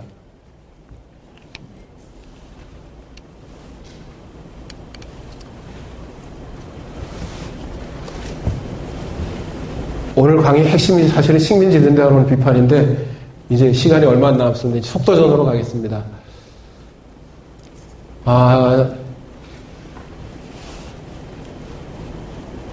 일제강점기에는 일제가 만든 식민사관이라는 게 있었습니다.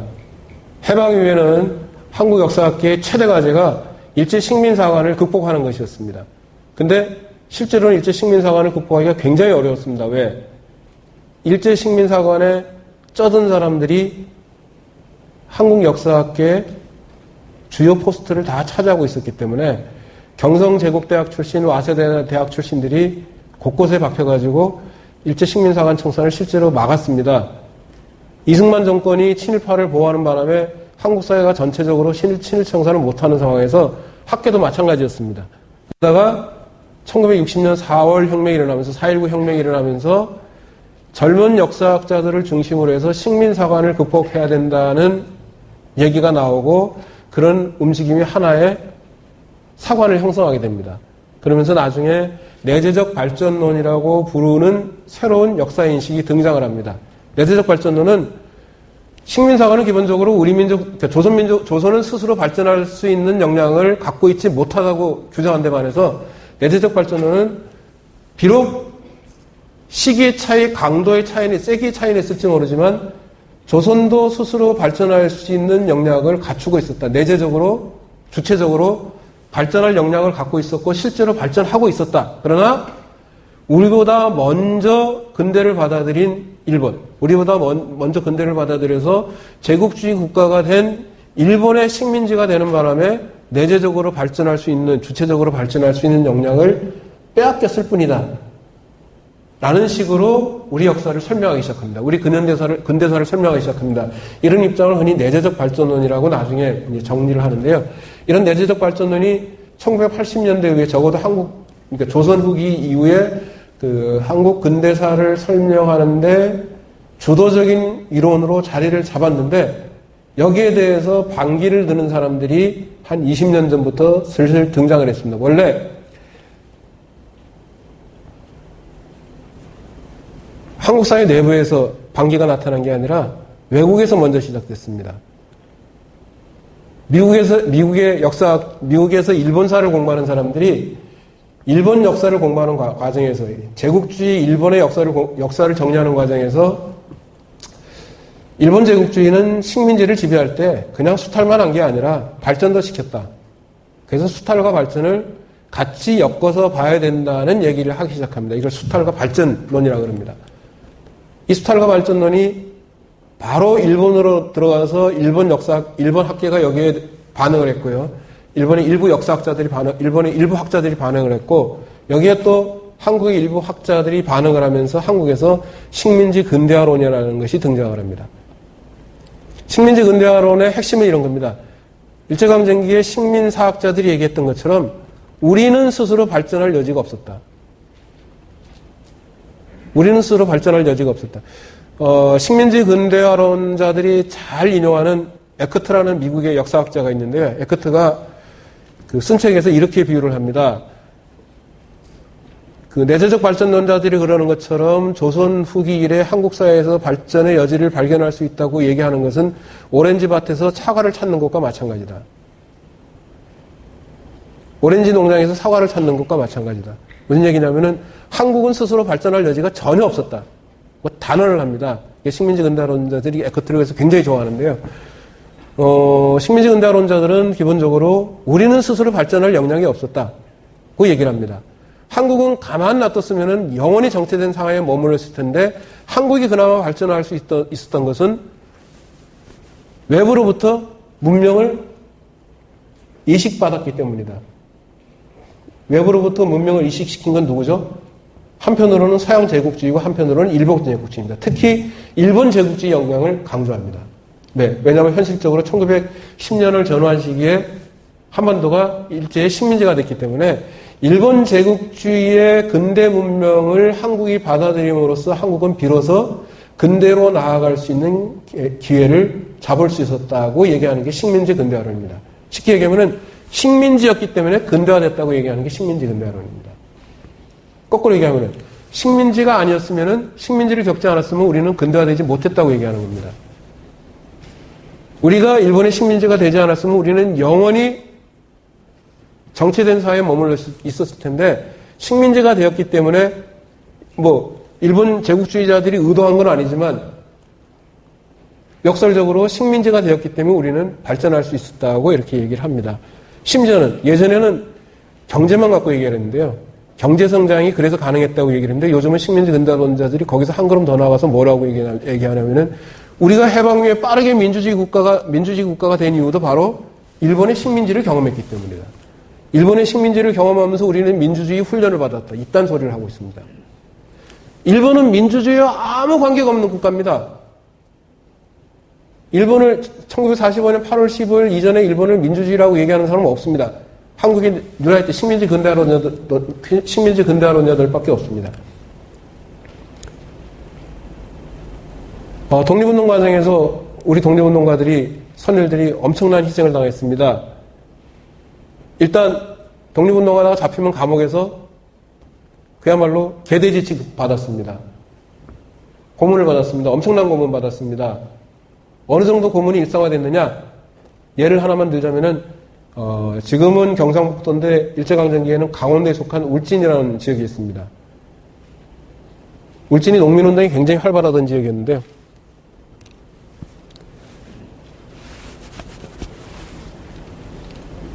그냥 생목으로 하겠습니다. 1930년대 말 40년대 초 울진에서 농민운동을 하던 분들이 합법적으로 농민운동을 하는 것이 힘드니까 당시 농촌사회에 널리 퍼져 있던 개조직을 이용해서 농민운동을 합니다. 두 개의 개 이름이 등장하는데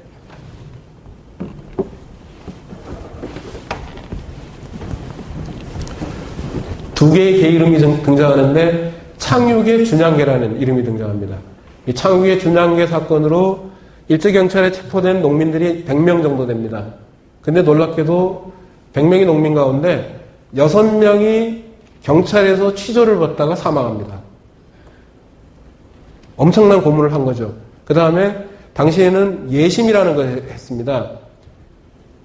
이 사건이 법적으로 성립될 수 있는 것인지 아닌지를 미리 판단하는 예심이라는 걸 했습니다. 그래서 예심에서 유죄가 인정되면은 진짜 재판을 받는 겁니다. 예심 과정에서 또 6명이 죽습니다. 역시 경찰에서 고문받은 후유증으로 죽는 거죠. 그 다음에 재판이 끝난 다음에 감옥에서 5명이 죽습니다.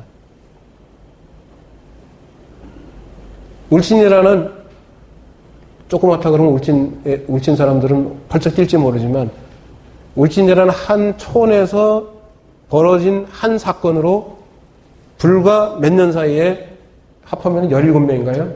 17명이 옥중에서 목숨을 잃습니다. 엄청난 고문을 하는 거죠. 이렇게 고문이 일상화된 나라가 일본이었습니다. 일본 안에서도 그랬고 조선에서는 더 했고요. 그런 일본을 민주주의 국가라고 얘기하고 그런 일본 때문에 우리가 민주주의 훈련을 받았다는 그런 망언을 늘어놓고 있는 게 이제 식민지 근대화론자들입니다. 핵심적인 내용이 이런 겁니다. 역사행위의 주체는 민족이나 시민이 아니라 한국인, 대한민국 국민이다. 그래서 민족을 부정합니다. 민족이 역사의 주체가 아니라 국민이 역사의 주체다 이렇게 얘기합니다. 대한민국 국민이 역사의 주체라고 얘기합니다. 그럼 1945년 8월 15일 이전에는 대한민국 국민이 있었습니까? 없었습니까? 없었습니다. 이 사람들은 1945년 8월 15일 이전에 역사를 대한민국의 역사로 보는 것을 부정을 합니다. 1948년 8월 15일 이후부터 비로소 대한민국의 역사가 시작됐다고 얘기합니다. 지금 종로에 가면은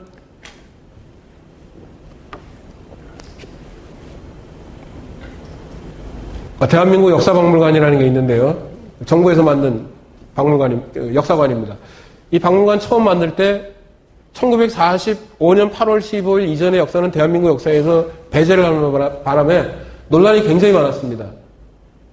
엄청난 공격을 받고 난 다음에 할 수 없이 1945년 8월 15일 이전의 역사도 대한민국 역사라고 포함시켜놨지만, 가보시면 알지만은 1945년 8월 15일 이전의 역사는 기본적으로 어둡습니다. 깜깜합니다. 1948년 8월 15일 이전의 역사부터 밝아집니다. 이 사람들은 기본적으로, 이게 뉴라이트가 주장해서 만든 박물관이거든요. 이 사람들은 기본적으로 식민지 근대화론을 얘기하는 사람들이 흔히 뉴라이트라 그러는데, 뉴라이트는 기본적으로 대한민국의 1945년 8월 15일 이전의 역사를 대한민국 역사에서 제외하려고 합니다. 그래서 이런 얘기를 하는 겁니다. 우리 역사의 주인은 민족이 아니라 대한민국 국민이다. 1948년 8월 15일 이후의 역사가 중요하지 그 이전의 역사는 중요하지 않다는 겁니다. 일본 제국, 그 다음에 항일투쟁의 역사는 과장되어 있다. 그 다음에 민족을 기준으로 해서 북한까지도 우리 역사에 포함시키는 것은 잘못이다. 북한의 역사는 우리 역사가 아니니까 빼야 된다. 뭐 이런 얘기입니다. 이게 얼마나 반헌법적인지는 헌법 조항에 보면은 대한민국 영토는 한반도와 그 부속 도서를 한다고 되어 있습니다. 이 헌법 조항에 따르면 북한은 대한민국 영토입니다. 대한민국의 일부입니다. 근데 이 사람들은 북한은 대한민국이 아니기 때문에 우리 역사에서 빼야 된다고 이런 얘기를 합니다. 일본 제국주의 수탈과 억압은 과장되었거나 터무니없는 주장이다. 일본 제국주의가 우리 민족을 수탈했다는 것은 과장이다. 뭐 이런 얘기입니다. 식민지 시기는 제국주의와 함께 들어온 서양 근대 문명을 학습하고 축적한 시기였다. 그래서 식민 시기를 겪음으로써 우리는 근대로 나갈 수 있었다는 얘기입니다. 건너뛰겠습니다. 우리 역사에서 가장 의미 있는 날은 대한민국을 건국한 1948년 8월 15일이며 이날을 광복절 대신 건국절로 지정해서 대대적으로 기념해야 된다. 이런 얘기를 합니다. 자, 그러면 1945년 8월 15일 이전에 독립운동의 공적이 인정되면 지금 현재 대한민국 정부에서 건국훈장을 수여합니다. 이 사람들 논리에 따르면 건국훈장은 그동안 잘못 준 겁니다. 건국의 공로도 없는 사람들한테 잘못 준 겁니다. 그래서 1945년 8월부터 1948년 8월 15일 사이에 3년 사이에 대한민국 건국을 위해서 공을 쌓은 사람들이 진짜 건국 공로자들이고 이 사람들이야말로 진짜 건국훈장을 받아야 될 사람들이라는 얘기를 하고 싶은 겁니다. 1945년 8월 15일부터 1948년 8월 15일 3년 사이에 대한민국 건국, 이 사람들이 말하는 대한민국 건국, 우리가 말하는 대한민국 정부 수립에 참여한 사람들은 물론 일부 독립운동가도 있지만 대부분이 친일파입니다. 친일파에게 건국훈장 주자는 얘기를 하고 싶은 거죠. 차마 친일파라는 얘기를 못하니까 건국에 공이 있는 사람들이라고 얘기를 합니다. 이제 실제로 이렇게 써놨습니다. 이게 2008년에 나온 뉴라이트의 대한교과서 한국 근현대사라는 책인데요. 보면은 놀라운 얘기를 써놨습니다. 1980년대 말부터 한국과 일본의 경제학자들에게 정비되기 시작했는데 그 결과 1910년, 1940년 사이에 한국에서 일본과 동일한 속도로 연간 3.6%의 경제성장이 있었다는 사실이 명확해졌다. 세계사적으로 유례가 없는 황당한 주장입니다. 식민모국과 식민지가 똑같이 경제가 성장하고 있었다. 이거는 영국과 인도가 똑같이 경제 성장하고 있었다는 얘기하고 똑같은 그런 얘기입니다. 황당한 얘기입니다. 세계 어떤 경제사학자도 식민모국과 식민지가 똑같은 경제 성장을 기록했다는 얘기를 하지 않는데 이 사람들은 이렇게 황당한 얘기를 써놨습니다. 쌀은 일본에 수탈된 것이 아니라 경제 논리에 따라 일본으로 수출되었으며 그에 따라 일본인을 포함한 한반도의 전체 소득은 증가했다. 미안했는지 일본인을 포함했다는 수식어를 달긴 했지만 이 사람들이 얘기하고 싶은 것은 쌀을 일본에 수탈한 것이 아니라 쌀을 일본에 수출함으로써 이득을 얻는 사람들이 생겼고 그 이득 때문에 한반도에 거주하고 있는 전체 인구의 경제 상황이 호전되었다. 더 잘 살게 되었다는 겁니다. 일제강점기에 쌀을 얼마나 많이 빼앗겼으면은 제일 그나마 나은 게 만주에서 수입한 좁쌀로 쌀을 대신하는 것이었습니다. 일제강점 말기가 되면 그것도 안 돼서 초급 목표로 연맹했다 이런 것들은 뭐 증언으로 많이 나와 있죠. 근데 이런 얘기는 깡그리 무시하고 쌀을 일본에 수출함으로써 우리는 막대한 경제적 이득을 올릴 수 있었다. 그래서 평균적으로 보면 우리는 잘 살게 됐다. 일본 사람들만 잘 사는 것이 아니라 조선 사람들도 잘 살게 되었다. 잘 살게 되었다는데 방점을 찍는 겁니다. 일본의 식민 통치를 인해서 고통을 받은 조선 사람들이 중요한 것이 아니라 일본의 식민 통치를 통해서 잘 살게 된 사람들이 중요한 겁니다. 엔겔 개수도 하락하여 사람들의 생활 수준이 개선되었음을 시사하고 있다. 심지어는 한국인들의 키도 커졌다. 뭐 이런 얘기를 하고 있습니다. 근데 중요한 것은 이 사람들이 약간 사기를 치고 있는 건데요. 이 당시 나온 통계는 기본적으로 민족이 들어가지 않은 통계입니다. 조선 사람과 일본 사람을 구분하지 않은 통계입니다. 전체적으로 보면 소득이 늘어났겠죠. 그런데 소득이 늘어나는데 경제적인 상황이 나아지는데 결정적인 비중을 차지하는 것은 일본인들이고 그 다음에 그 일본인들에게 영합한 소수의 친일파입니다. 그걸 무시하고 통계를 보니까 수치가 점점 나아지고 있었다. 좋아지고 있었다. 그러니까 잘 살게 되었다. 통계를 보니까 키가 커졌다. 통계를 보니까 생활 상태도 좋아지고 있었다. 이런 얘기를 하는 겁니다. 이건 아까 했고요. 건너뛰겠습니다. 그 다음에 뉴라이트 대학교과서를 그대로 본따서 만든 게 2013년에 나온 교학사 교과서입니다. 몇 가지만 얘기하면은 이렇게 되어 있습니다. 을미사변을 서술하면서 글씨가 작아서 잘 흐릿해서 잘 안 보이나요? 이게 을미사변에 참여한 일본 낭인들이 남긴 기록인데요. 자료 탐구라고 해가지고 일본 낭인들이 남긴 자료로 학생들한테 소개한 다음에 지문에서 뭐라 그랬냐면은 이거는 일본 낭인들이 남긴 기록이다. 일본 낭인들의 입장에서 왜 명성황후를 시해할 수밖에 없었는지 이해해봐라. 무슨 얘기죠? 우리 입장에서 명성황후가 왜 살해당할 수밖에 없었는지를 이해하는 게 아니라 일본 사람들의 입장에서 왜 일본은 명성황후를 죽일 수밖에 없었는지를 한번 이해해보라는 겁니다. 무슨 얘기입니까? 우리 역사를 바라보는데 우리의 눈으로 보지 말고 일본의 입장에서 한번 보라고 학생들한테 선동질하는 겁니다.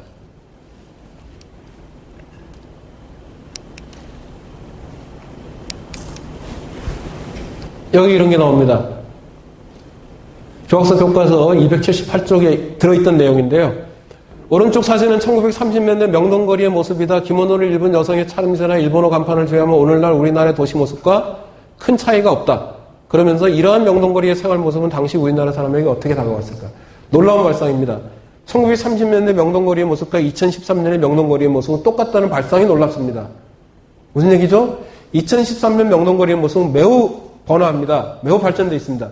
그 발전된 모습이 2013년에 비로소 나타난 게 아니라 80년 전에 이미 똑같이 나타나고 있었다는 놀라운 얘기를 하는 겁니다. 해방 이후 우리가 거둔 놀라운 경제 성장은 바로 일제 강점기에 일본 사람들에 의해서 이미 만들어졌던 거다. 이런 얘기를 하고 싶은 겁니다. 식민지 근대화론이죠. 80년 동안 명동거리의 모습이 바뀐 게 없다는 겁니다. 일본 사람들이 만들어온 명동거리의 모습이 80년 뒤에 대한민국에서 똑같이 재현되고 있다는 겁니다. 80년 동안 우리가 주체적으로 발전시킨 건 없다는 이런 놀라운 발상.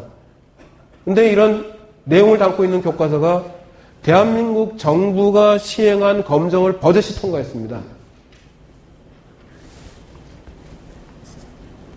그리고 학생들한테 생각해보라고. 이런 명동거리의 모습은 당대 우리 민족에게 어떤 모습으로 다가왔을까? 당연히 부러워했다는 대답을 유도하려고 하는 겁니다. 일제 식민 통치가 가져온 비참한 모습이 아니라 일제 식민 통치가 가져다준 발전의 모습을 보고 발전의 모습에 2013년 이후 역사 교육을 받는 학생들이 주목하라고 이런 이따의 교과서를 만든 겁니다. 여기도 이렇게 되어 있습니다. 서울이죠.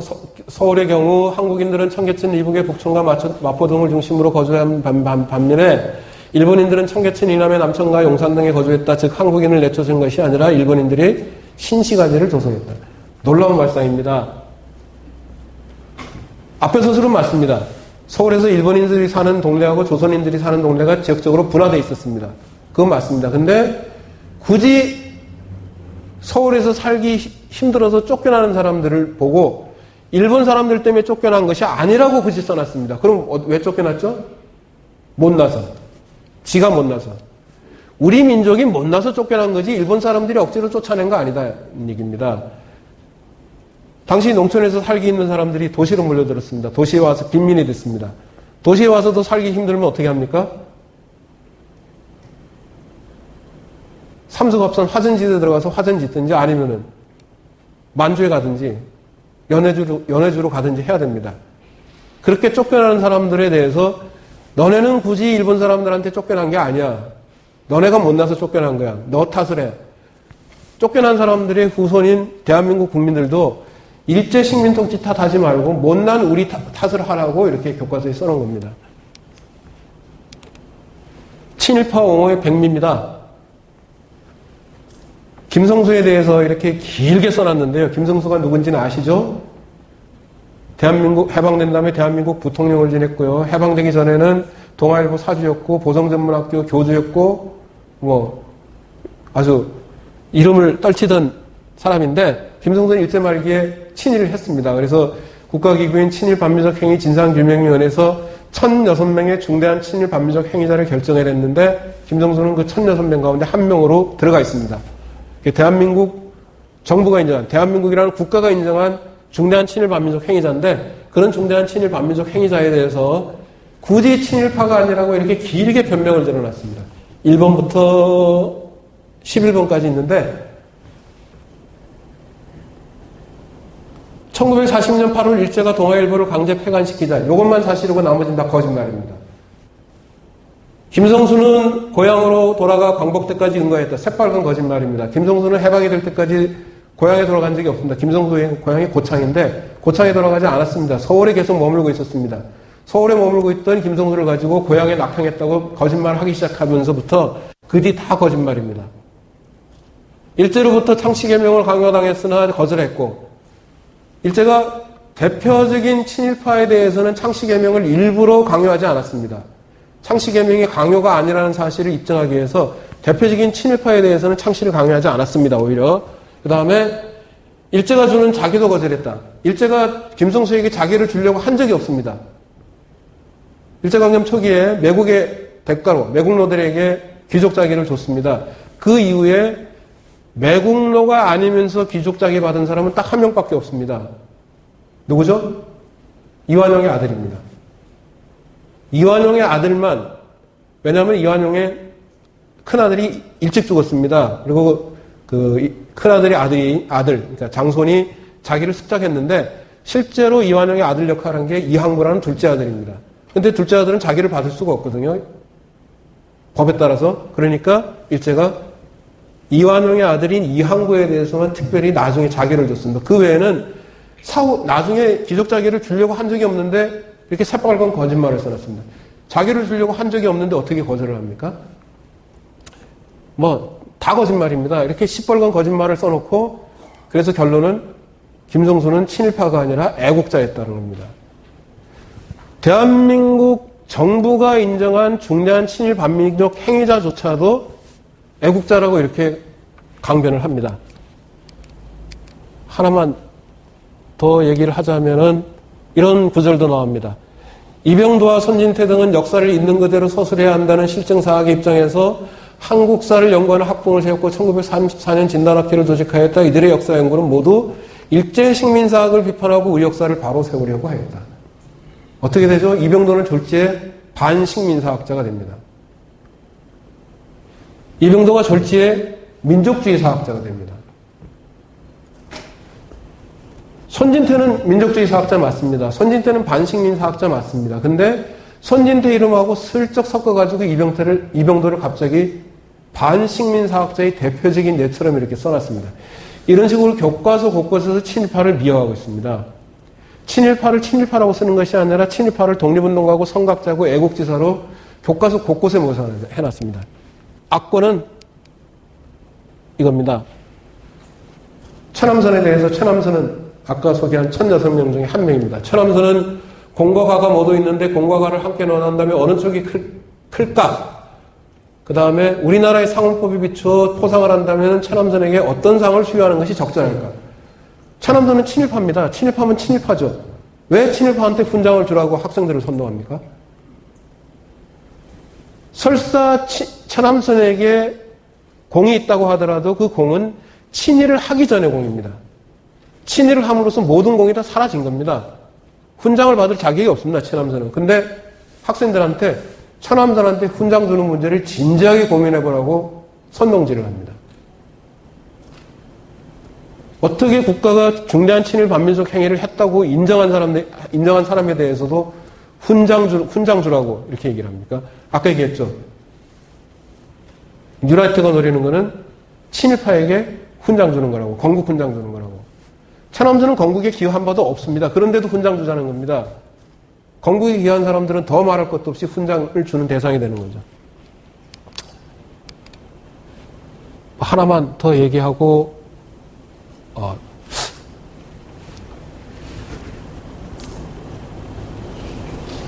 이 사상 유례가 없는 교과서 편집입니다. 빨간 표시를 해놨는데요.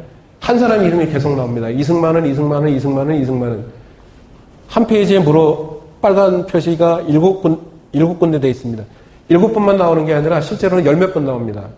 이승만 이름만 계속 쓰기 미안하니까 이승만은 다음에 그는. 그라고 표현된 이승만까지 합하면 10몇 번이 나옵니다. 세봤습니다. 역사가는 사람들이 할 일이 되게 많은데도 세봤습니다. 일제강점기 편에만 이승만 이름이 42번 나옵니다. 백범 김구 선생 8번 나옵니다. 김구 선생은 8번 나오는 게 이유가 있습니다. 왜? 임시정부 주석을 지냈기 때문에 이름이 많이 나올 수밖에 없습니다. 왜?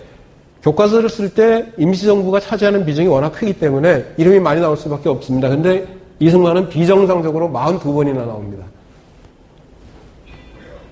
일제강점기 독립운동에서 차지하고 있던 위상에 비춰보면 거의 동급인 도산 안창호 선생은 한 번도 안 나옵니다. 본문에서. 놀랍습니다. 왜 그러냐? 이 교과서를 쓴 사람들은 이승만 추종자들인데요. 이승만과 안창호가 일찍이 사이가 나빴습니다. 안창호를 독립운동가라고 부르기 싫은 겁니다. 안창호를 교과서에 거론하기 싫은 겁니다. 그래서 안창호라는 이름이 교과서의 본문에 안 나옵니다.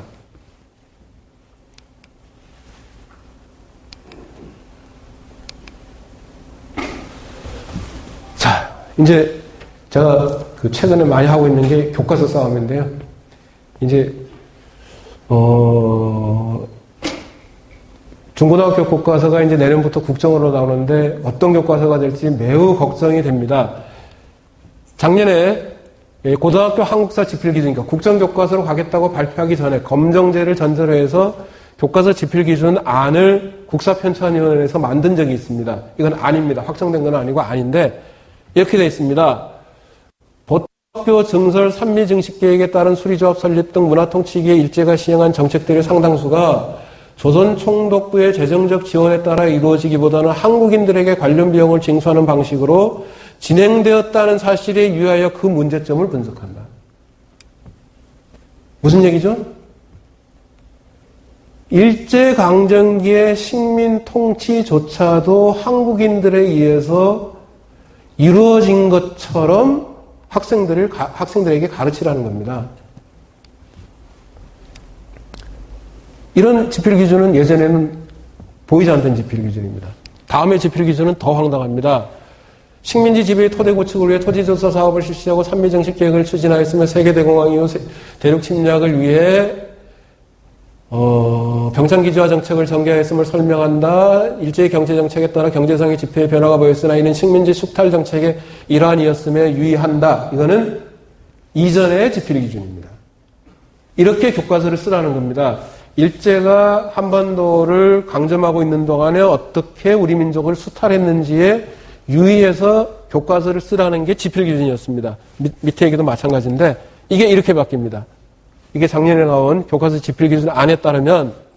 무단 통치기에 시행된 조선토지서사 사업에 대해서는 조선총독부가 민간인의 토지를 강탈해 국유지로 만든 사례가 많았다는 인식이 있으나 그 사례들이 실제로는 그리 많지 않았다는 점이 밝혀지고 있다는 데에 유의한다. 무슨 얘기냐? 일제가 그렇게 수탈적이지 않았다고 교과서를 쓰라는 겁니다. 그동안 일제가 우리를 수탈했다고 교과서에 쓰여 있는데 이게 실제로 역사적 사실과 맞지 않다는 데 위해서 교과서를 쓰라는 겁니다. 수탈하지 않았다고 쓰라는 겁니다. 수탈론을 비판하는 학설을 받아들이라고 강요하는 거죠. 이게 바로 식민지 근대화론을 받아들이라고 강요하는 겁니다. 식민지 근대화론을 교과서에 집어넣겠다고 이제 작정을 한 거죠. 그래서 앞으로 나올 국정교과서가 몹시 걱정이 된다는 얘기를 제 마지막 말씀으로 드리고 시간이 많이 지났지만 질문을 받겠습니다.